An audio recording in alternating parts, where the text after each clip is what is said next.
एक समय की बात थी, भगवान शंकराचार्य काशी विश्वनाथ गए, तब वे गंगा जी में स्नान करने के लिए जैसे ही घाट की पौड़ी से नीचे उतर रहे थे, तब उन्होंने एक दृश्य देखा।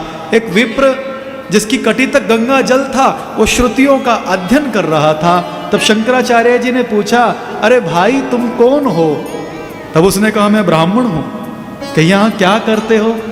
कि यहाँ मैं श्रुतियों का अध्ययन कर रहा हूं। इससे क्या होगा कि इससे मैं विद्वान बन जाऊंगा, उसके बाद सर्वत्र मेरी ख्याति होगी, लोग मेरी पूजा करेंगे, बैठने के लिए ऊंचा सिंहासन मिलेगा और लोग मेरे गले में पुष्पों की माला डालेंगे। कि इसके बाद तो विचार ही नहीं किया।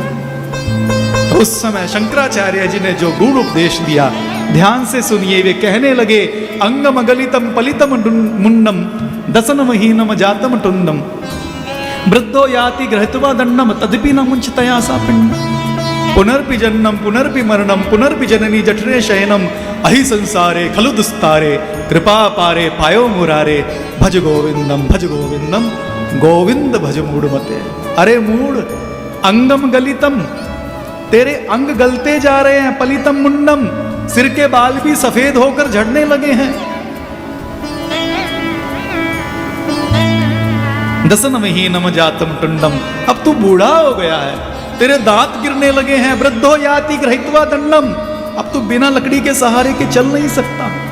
और फिर भी कैसा आशावादी बना है, मूर्ख बना है, आशाओं का त्याग नहीं कर रहा। इन्हीं आशाओं के कारण से पुनर्पि जन्मम पुनर्पि मरणम, बार बार तेरा जन्म होता है, बार बार तुझे माता के गर्भ में आकर के 9 महीने यम की यातना के समान घोर दुख भोगना पड़ता है।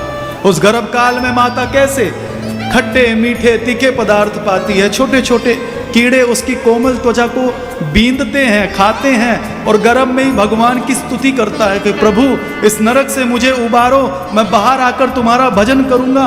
और बाहर आकर ही उसका एक नाम, उसकी एक जाति, उसकी एक पहचान, और समूह में नकली व्यवहार की शिक्षा पढ़ करके नौकरी के चक्कर में, घर मकान दुकान के चक्कर में उसके पूरे जीवन का मूल व्यतीत हो जाता है। और अंत में हाथ लगता है तो केवल पश्चाताप।